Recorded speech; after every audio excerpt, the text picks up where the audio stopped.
The International Criminal Court is the first permanent, treaty-based court to prosecute individuals for the gravest crimes: genocide, war crimes, crimes against humanity.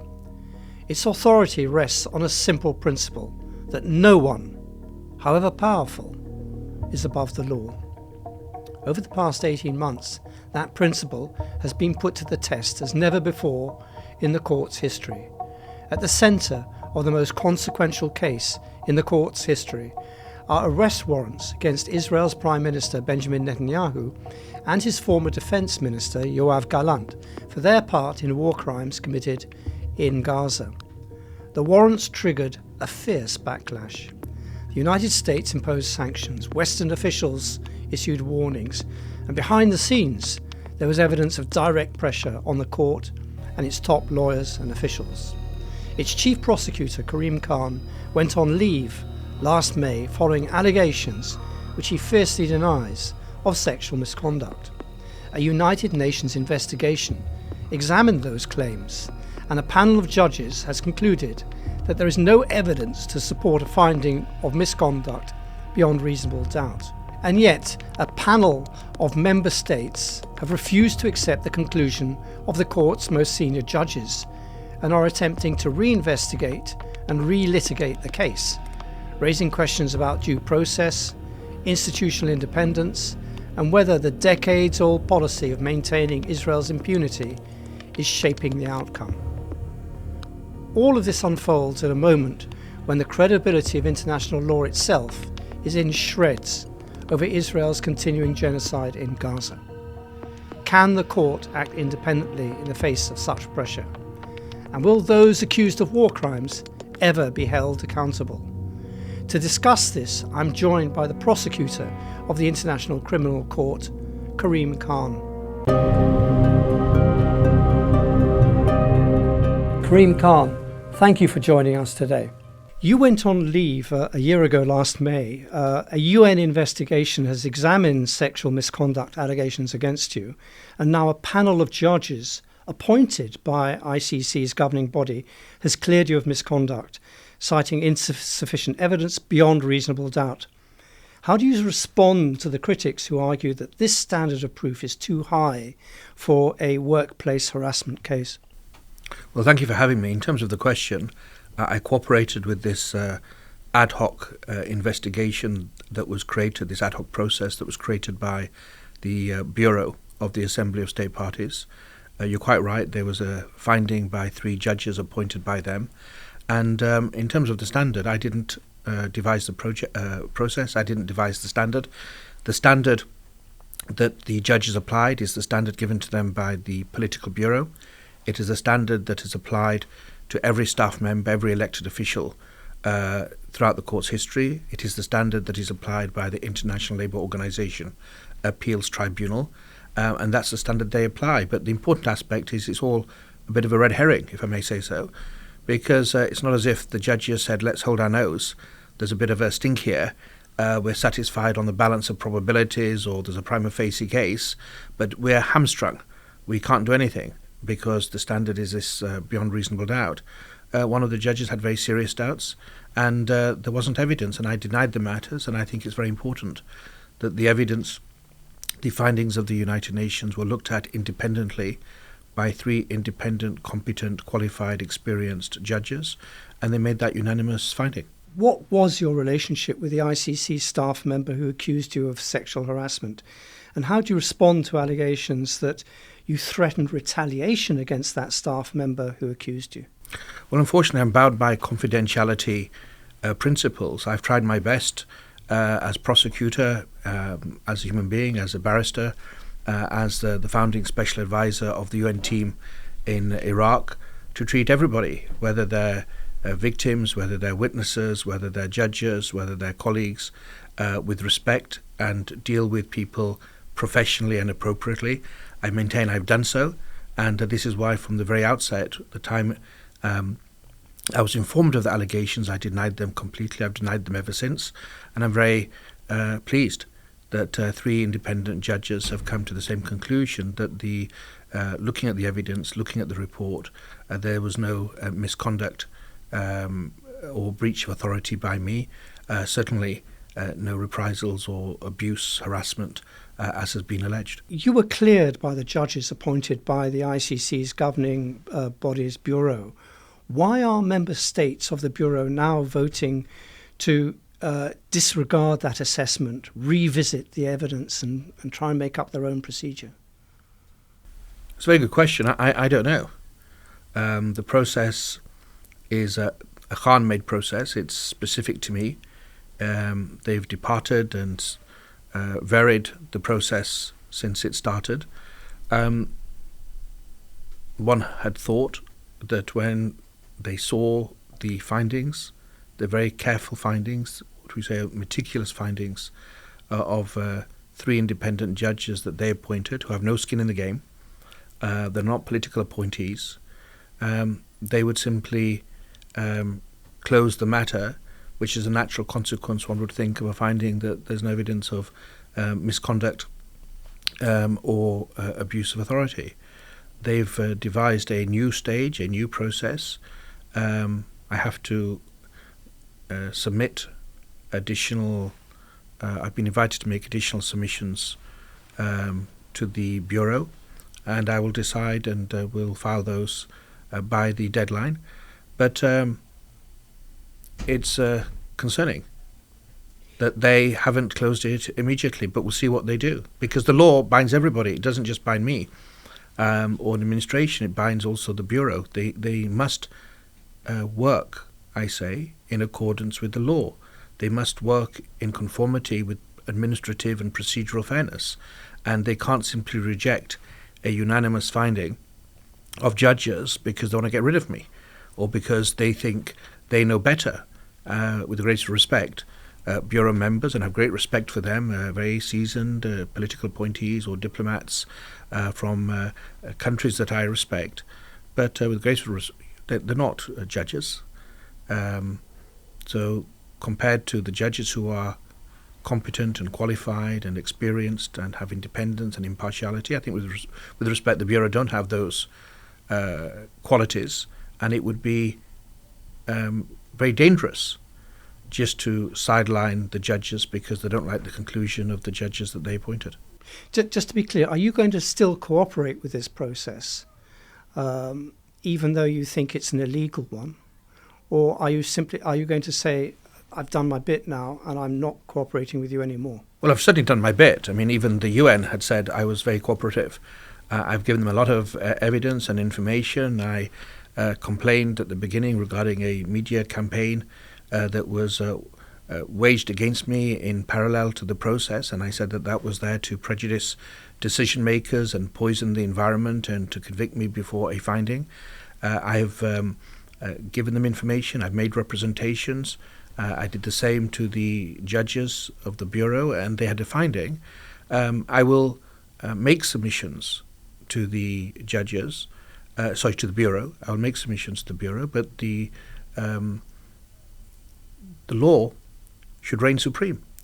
And the law says that a political body or decision maker should not disregard recommendations of the type that the judges have made. The judges have made findings, and the law requires, the law of the United Nations, the International Labour Organization, a significant margin of deference to the judges. And the judges gave very carefully reasoned decision in relation to the process that the political bureau established, and that exonerated me. And I think any normal person would say, well, that should be the end of the matter. And if it's not, then there are going to be significant questions which are much bigger than me. It's about due process, because now it's no longer about the allegations. It really is about the continuation of a process that is trespassing into areas that are much more controversial, because it looks like they're trying to get certain members. I won't even say all of them. Certainly not the Africa group, who almost unanimously said that the matter should be closed and we should follow the judges that we appointed.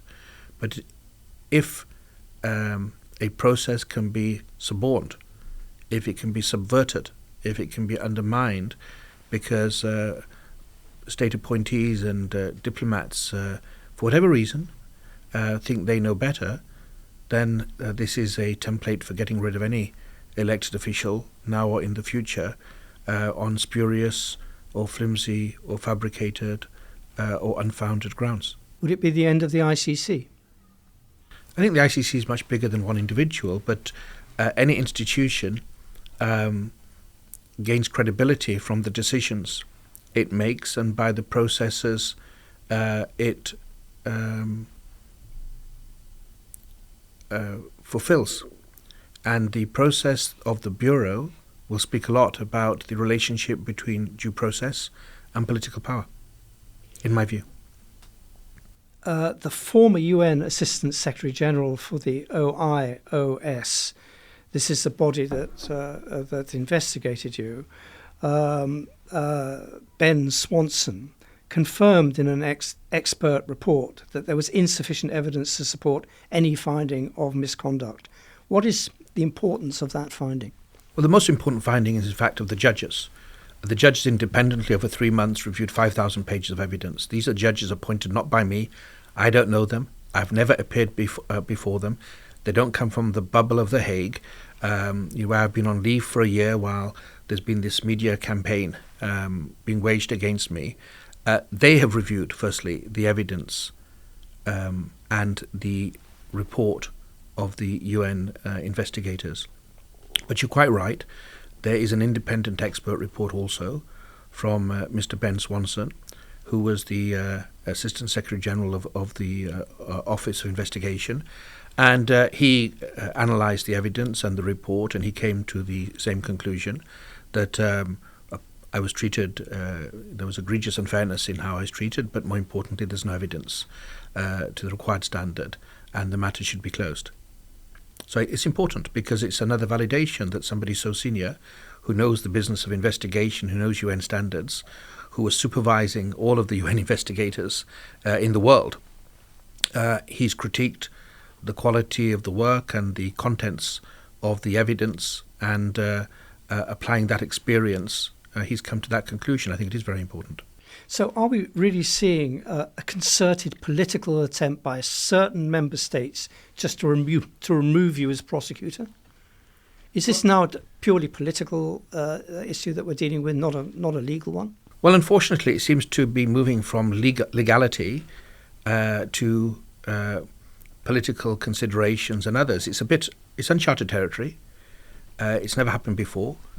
None of it's ever happened before. It's never happened before that somebody who's been subject to an investigation has had his name revealed, because I'm not the first elected official to be investigated. Many judges, my predecessors, have been investigated. Staff members have been investigated. But they've benefited very properly with all the rights of confidentiality, so that today you don't know, your viewers will not know, your readers will not know who they are, what was alleged, unless there are findings. And even then, there's confidentiality.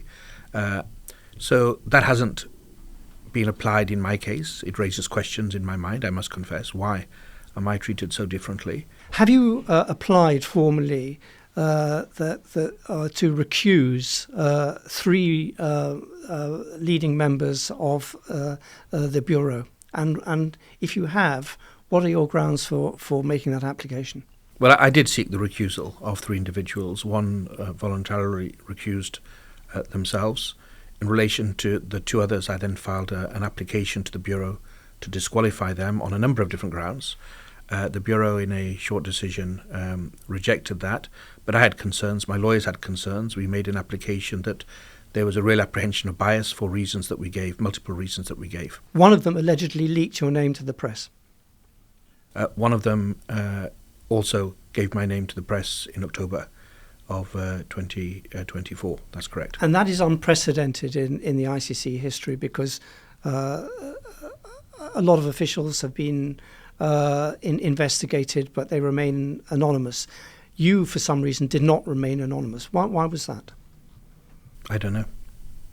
You're right, it's unprecedented. And it's not just leaking the name or giving the name, it's the fact that they, we say, breached the obligations of confidentiality, that there had been an IOM investigation that had been closed without the need of a further investigation.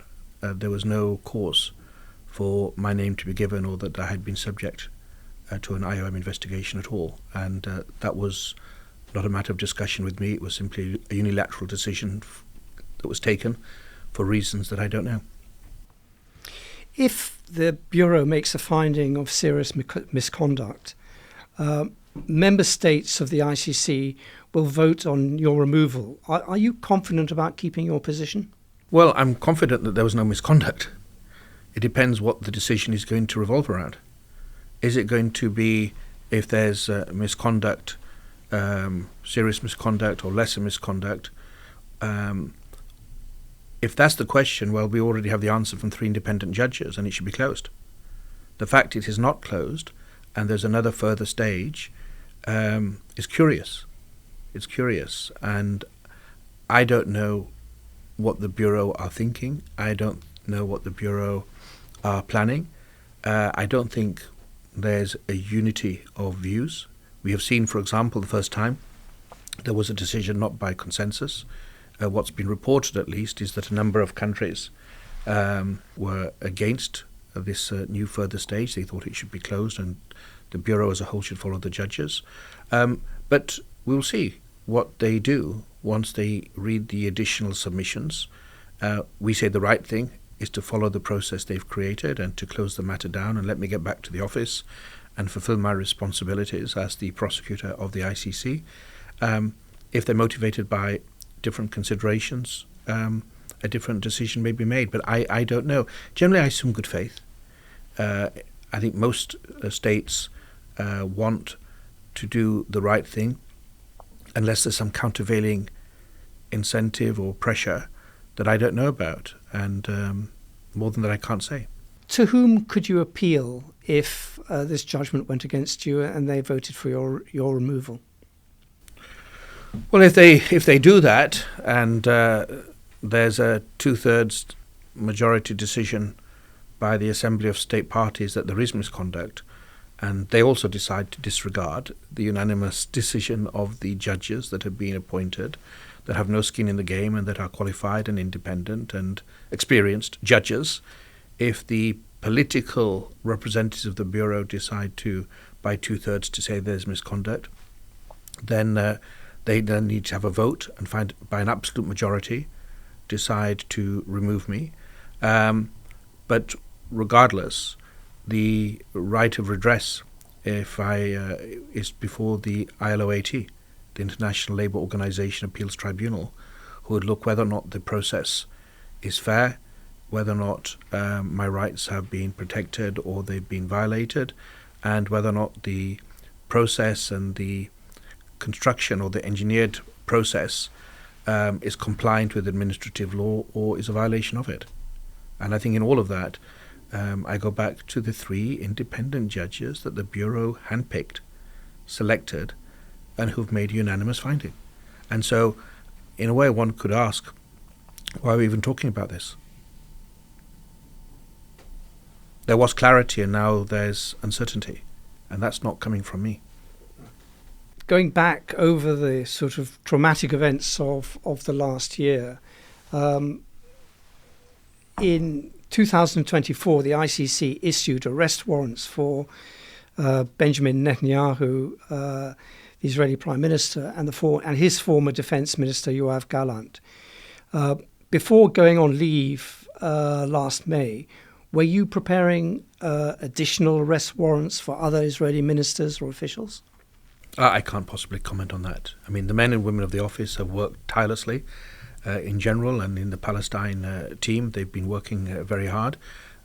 We indicated in the application of the 20th of May, my announcement, and also, in fact, in the report of the panel of experts I appointed, that we were continuing to look at other matters and that new applications were being considered. That's in the public statement of the 20th of May, and more than that I can't say. It's an awful situation.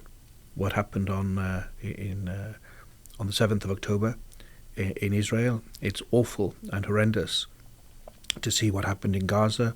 It's awful to see what happened and is happening in the West Bank, and the law is there to protect not the powerful, not people that have the privilege of sitting down with you and explaining on camera.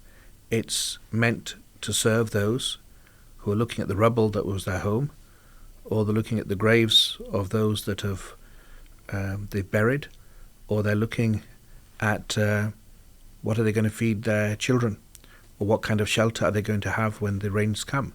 And this is why we have an international criminal court. And these victims, I don't care a jot, actually, whether they're Palestinian or Israeli, whether they're Rohingya or Sudanese, whether they're from the DRC or from Libya. Humanity has rights, individuals have rights, and they should not be viewed as so small and so insignificant to be trampled upon as part of this so-called march of, power competitions and grab what you want, get what you want, take what you want, do what you want. Power cannot silence law, and that's why we have an ICC to speak up for those whose voices can't be heard and whose faces we don't want to see. We want to turn away when we see the obscene pictures of kids whose lives have been snuffed out and their bodies are mangled, or babies crying for food, and we're pretending, well, that's all a fiction. Unfortunately, it's not, and too many, as we speak, in different parts of the world, their rights are far too easily forgotten in capitals around the world. And we have an ICC, we have law, we have structures like the ICJ or the ICC to try to make sure they're not forgotten, because that's part of the promise we made in the shadow of the Holocaust of never again. We're not doing a very good job about it. We need to do better, and we do better by accepting that we need to do more. So the impunity that Israel has been given, not only in stopping the ICC from working properly, but also in the ICJ, is actually now costing lives. Well, the way I'll put it is this, that every state has international obligations. The Nuremberg principles are part of customary international law. That's what the International Court of Justice has said. There are certain decisions that have been made by the International Court of Justice in terms of indication of provisional measures, but we also have the International Criminal Court, and we have jurisdiction on Palestine for the reasons that the judges have found. And we need to have more accountability and less impunity. And that's something that I think the men and women of the office are committed to strive towards. I reported that an ICC lawyer warned you last May that pursuing these warrants would destroy you and the court, and offered you an off-ramp. Can you detail this proposal, and do you believe that this lawyer was authorized by Netanyahu himself? I don't think I'll really comment on that further. Of course, it's public knowledge that I've received quite a few threats, quite a few discussions, attempts to dissuade, but that hasn't made a difference on my conduct. I'm very pleased it hasn't made a difference on the decisions of the judges of the ICC. I mean, they also face threats in a number of situations, and on particular instances, I think it's not really that important.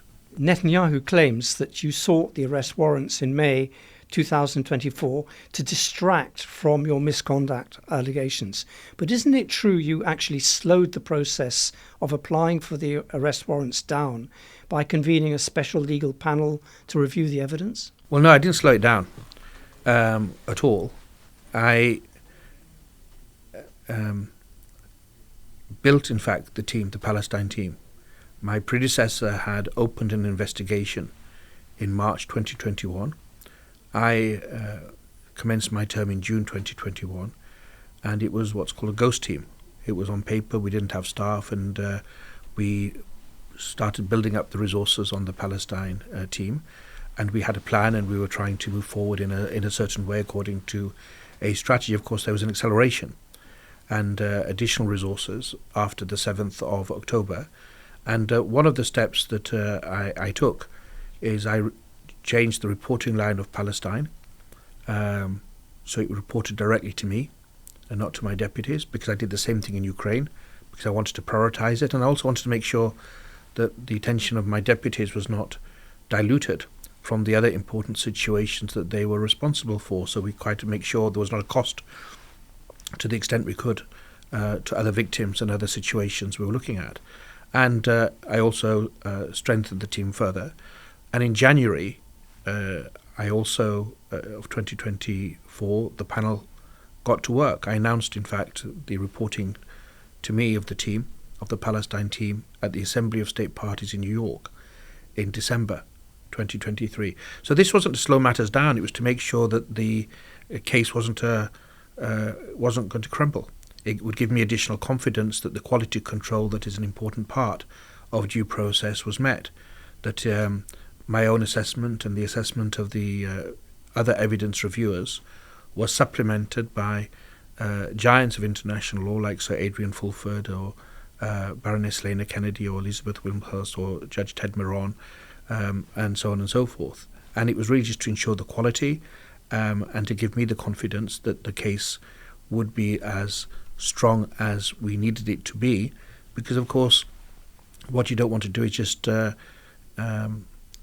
apply for warrants if the cases disintegrate. There's a responsibility to the victims and also, most importantly, to the court to make sure that the cases the prosecutor presents can survive and withstand the necessary and proper scrutiny to which they must be subjected, because that's the burden of proof that we have. And these were why I put in place these measures to enhance the scrutiny. And of course the panel unanimously found that the evidence was sufficient, and they agreed with the rest of us. And after that I applied for the warrants. But you also met resistance within the ICC, or resistance amongst some officials. And the argument circulated that you should have targeted lower level figures rather than senior Israeli leaders. What's your response to that? Well, I don't think I should go into internal issues. What I will simply say is this: the panel was unanimous. The evidence reviewers, including other special advisors outside of the panel, and myself and others, there was not a dissent as to the sufficiency of evidence. So that's the first thing. Yes, it may well be the case that some individuals think go lower down and build a case up. Maybe there's some political pressure to do that, but I think the duty of the prosecutor is to follow the evidence.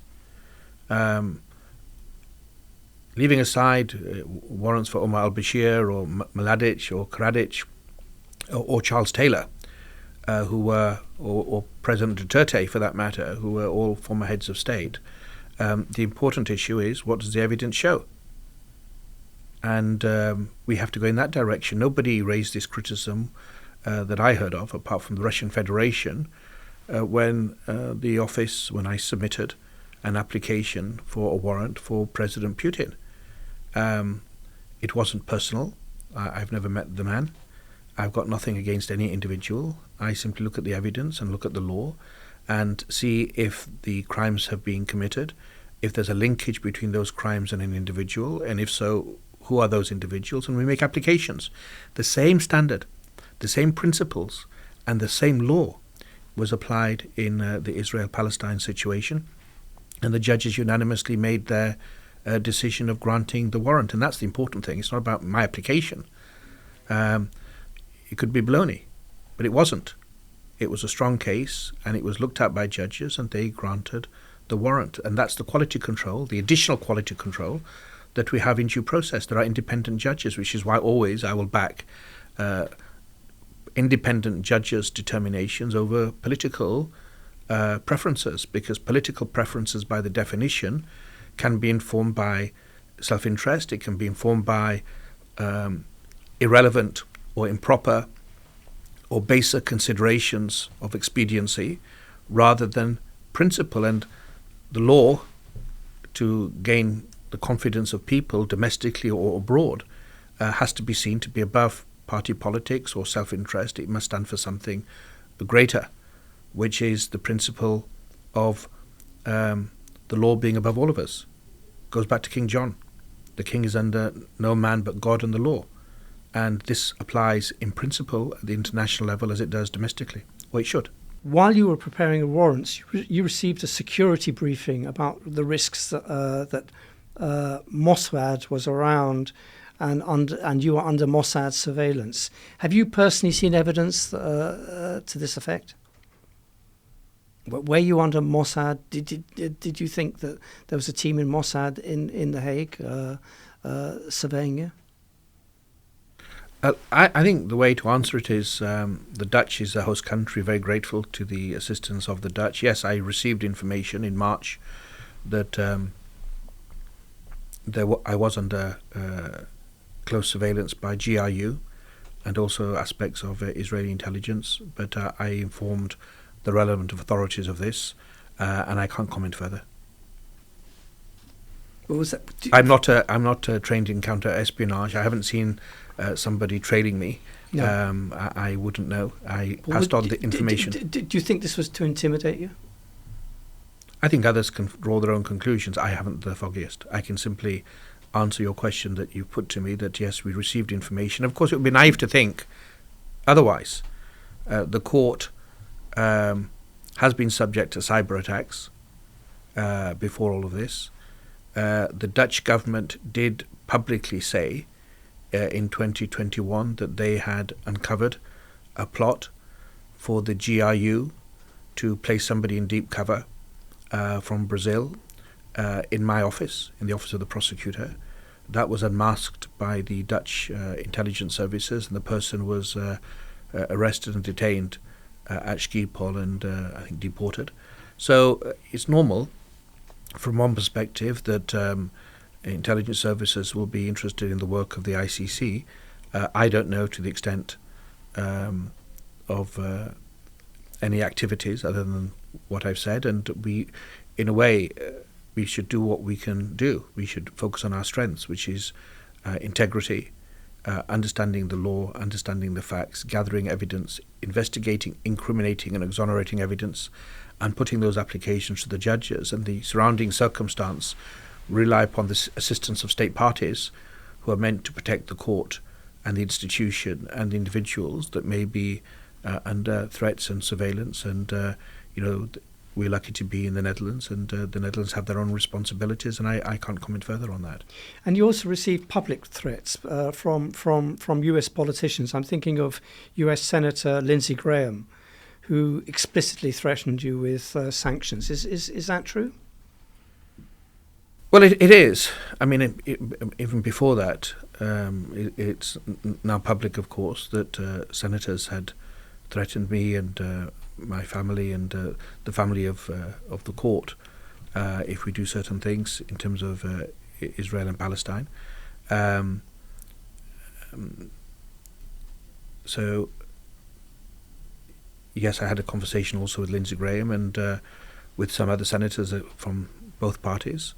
And it was quite a cordial conversation until the point where he said, if you do what I've heard you're going to do, there'll be certain consequences.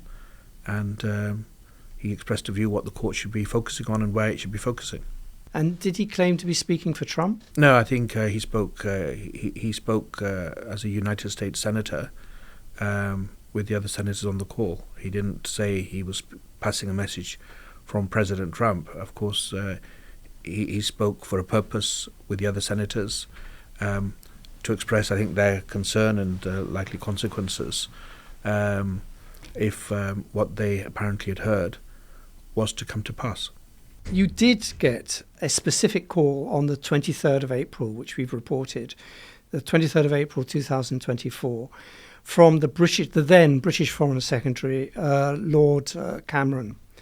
Did he threaten that the UK would withdraw from the Rome Statute and defund the ICC if you proceeded with the warrants? Well, I think it's subject to a Freedom of Information Act answer that the British government or the Foreign Office has confirmed that he spoke to me on that date. And yes, I saw your reporting, in fact. So it was a very difficult conversation. And yes, there was a view expressed that I'd lost the plot, or I'd be thought to have lost the plot if we went forward in the way that he had heard. There were a number of questions that were posed, and consequences were, or likely consequences were conveyed to me in what was a difficult conversation. Was Lord Cameron aggressive with you? He spoke to me. and I won't describe it otherwise. Clearly he was unhappy with what he had heard, and that it was going to cause difficulties from his perspective.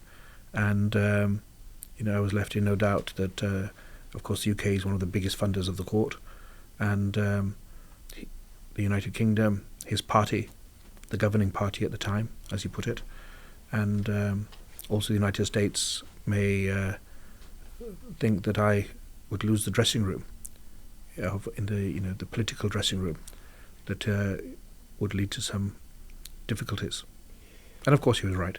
Since we published the story, Lord Cameron's friends have privately said in his defence that he didn't make this threat, but merely pointed out there were strong voices in the party who would push for defunding the ICC.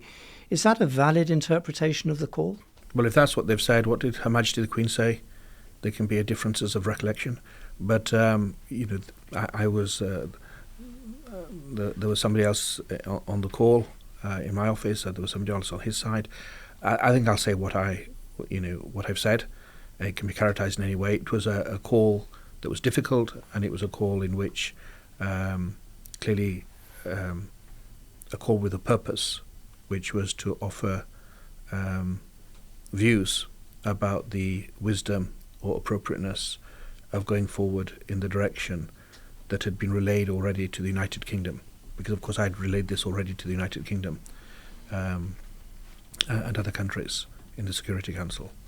I mean, Britain is a founding signatory of the Rome Statute, and as a Briton, how does it feel to have a British Foreign Secretary seemingly trying to pervert the course of international justice? Well, I love this country, and I'm a great admirer of the British legal system. I owe everything to it. I'm very proud to be a member of the bar, and I think the United Kingdom, if it stands for anything, it stands for the law. We're no longer the huge military power that we were. We're no longer, economically, and post-Brexit, we're in a certain place. We have remarkable men and women in this country, and there's a spirit of fairness, there's a spirit of fair play, and there's something that actually should never be lost, or it should be repaired, which is fidelity to international agreements and international treaties. Because if your word is your bond, that's what exactly applies at the international level. So I felt very sad when I had that conversation, because from somebody that was a former Prime Minister, I expected more. I thought he would know better. I don't think he would have spoken to an Attorney General or a Director of Public Prosecutions in that manner regarding Partygate or something along those lines. It wouldn't be acceptable, and I think it was an error of judgment.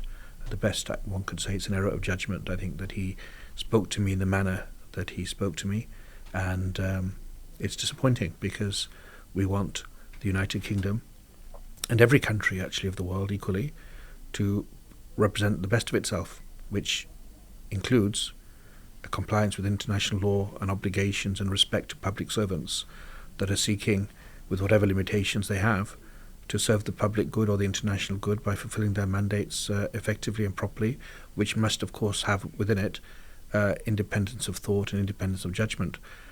We need to protect judges and prosecutors domestically, and the same applies internationally. I mean, however you look at it, this call was extraordinary.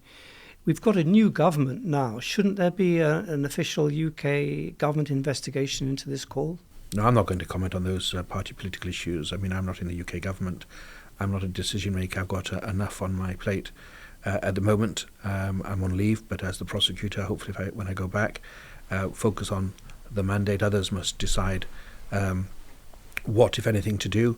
But we need to really not lose sight of the fact that the most important people in all of this is not me or Lord Cameron or the British government or even a process. The most important people by far are the victims around the world who cannot be forgotten, the victims around the world that look to this court with expectation that the promises are not platitudes, and that this means something, and that the violations that are alleged, the violations that they experience, should be looked into independently, and judges in due course should decide if customary law, the Rome Statute in our case, has been complied with or not, and if not, the same action should be taken in different situations. People are fed up of having a different yardstick, the perception of a different yardstick being applied because of power. If you are asked by the Foreign Affairs Committee to give evidence to a committee hearing on the call that you got from David Cameron, would you give evidence? Well, if they make that request, of course I would consider it and cooperate.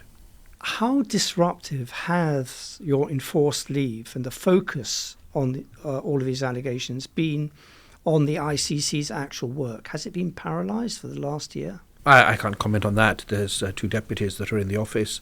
I know the men and women of the office. There's some fantastic individuals that have been working in a number of different situations, but because I'm on leave, I can't comment on what has happened or not happened for the last year. I have confidence in the men and women of the office, but of course I was elected as the chief prosecutor. I put the names forward for the deputies, and they were elected by states. It wouldn't be right to comment further, but clearly I miss them.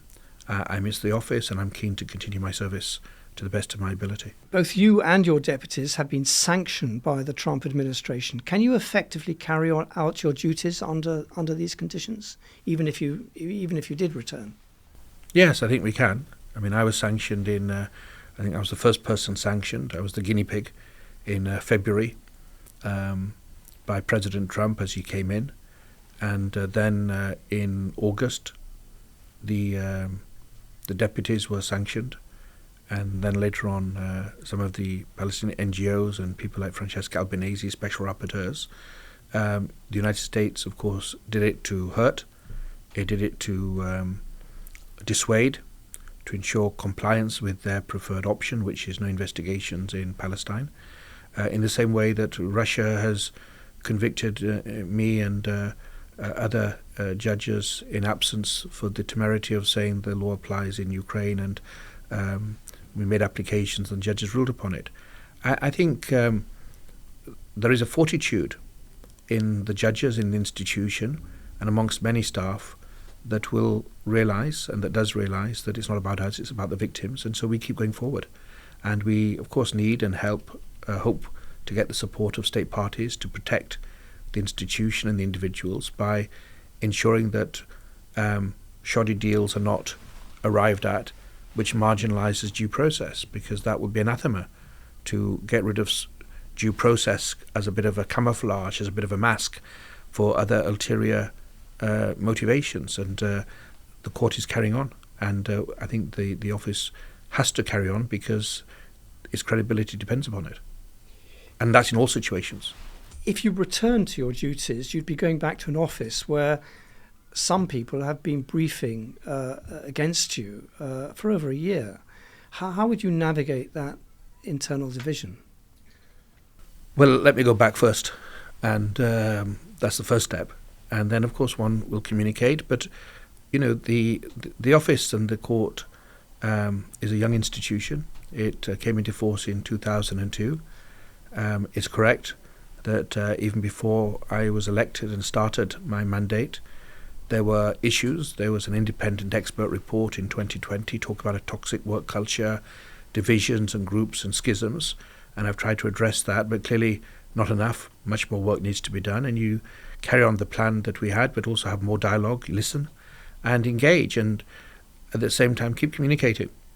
That as we repair and renovate and rejuvenate, hopefully, things inside the office, we do so by focusing on what's important, which are those victims outside and the evidence that's outside, to make sure that the confidence that the international community has and victims have of the ICC grows and strengthens, because the more credible it looks, the more credible it is. It also strengthens international law more widely, because we need these structures that are under attack. We need the ICJ, we need the ICC, we need the United Nations, and there is a concerted attempt in some quarters, I think, to erode confidence in these structures, in these institutions, because they may, from one vantage point, be viewed as an impediment to power. And that's exactly why we need them.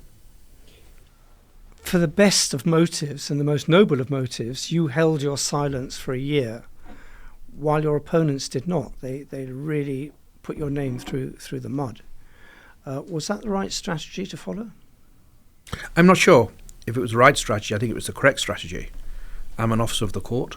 There's a process. I can't very well talk about breaches of confidentiality if I'm briefing the press. I didn't speak to anybody from the press at all. I think it's correct that now the UN investigation is completely over. Now that the judges have ruled, I continue to respect confidentiality because everybody's got rights. Victims, complainants, witnesses, everybody involved has certain rights. But it's correct now, when I've agreed to speak with you, to speak not about the confidential matters, but to talk about big issues of process, because these are important. It goes beyond me. It's about a process issue. It's no longer about the allegations. Whether it's been the right approach to be silent for so long, I don't know. Of course, a lot of harm was done to me by this parallel media campaign. It was meant to eviscerate my reputation and to cause division in the office, to prejudice decision makers. And I hope that plan, that strategy, does not succeed. Do you still believe that we have a rules-based international order, that such a thing still exists? Well, it's a nice thought, isn't it? The question is, has it ever existed? I think the truth of the matter is we are, as humanity, a work in progress. In every sense, science, technology, education, law. At every stage we think we're at the apex of human development, and we realise 20 years later, 30 years later, 50 years later, how rudimentary were the tools we had, whether that's motor vehicles, or whether that's computers, or whether it's also the law and compliance with the law. So we are, sometimes stumbling, sometimes walking, very occasionally a bit of a jog, and then, pushing like Sisyphus, the rock up the hill. We have to do better. International law is not irrelevant. International organizations are important to regulate conduct because the United Nations Charter requires the pacific settlement of disputes. It prohibits, under Article 2, the threat of the use of force. So the state responsibility of the International Court of Justice is exceptionally important. The World Court is exceptionally important. And the individual responsibility, criminal responsibility of individuals, is the province of the International Criminal Court. We're not in a world of universal application. We're not even in a world of universal compliance with the countries that have signed up to the statute. But it doesn't mean that we wail and moan or throw up our hands or give up. It's an argument that should marshal us to do better, to communicate more effectively, and for people around the world to make a very personal decision. Do they want a world? Do they want their children to live in a world governed by brute power, or a world regulated by law, and then states who breach law, who breach their obligations as defined by findings of judges, whether that's the International Court of Justice or the ICC judges, their people will make their own assessments as to whether they are fit to govern or whether or not they are doing things in the best interest of themselves and, of course, the rest of humanity. Because what we see is that doing the right thing very often is the default if it comes at no cost. The question comes when there's a cost to your short-term political interest, your political arrangements, your political friendships, and doing the right thing. We very often see certain countries, certain individuals in power sacrificing principle over expediency. And in the medium term, that is definitely the wrong thing for the country. It's the wrong thing for humanity, but it's the wrong thing for the country. And that's why the discourse around this becomes very important, because I think people around the world, in all parts, the global south, so-called, and the global north, in Africa, in Asia, Latin America, in Europe, they are scrutinizing much more closely the platitudes or the utterances of leaders of rules-based system, because they're saying, well, really? You said this in relation to applications regarding your foes, and yet you are seeking to squirm or sideline or dilute the impact of what the same judges and the same institution are saying in relation to people that are your friends. And that's the opposite of Lady Justice being blind. That's the triumph of politics over legality, and it's there.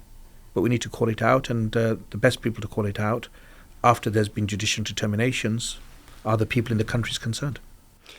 Finally, as a prosecutor who's pored over the evidence and truly studied it, do you believe that Netanyahu and the others you've indicted will ever face justice?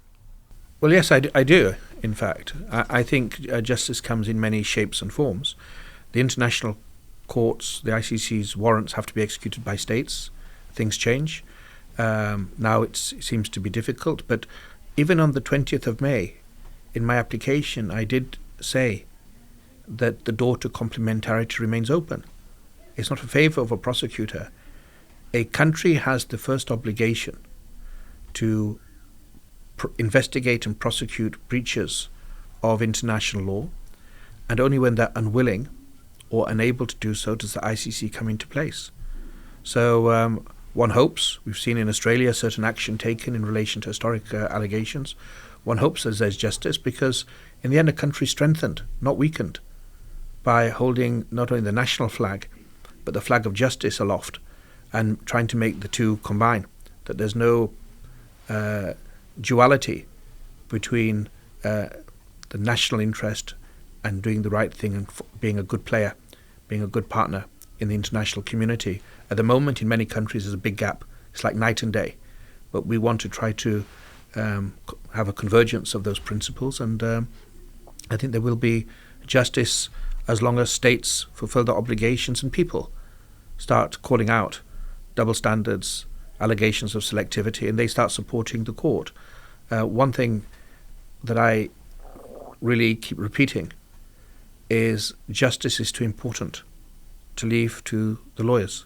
It's too important to leave to the prosecutor of the ICC or even to the judges of the ICC.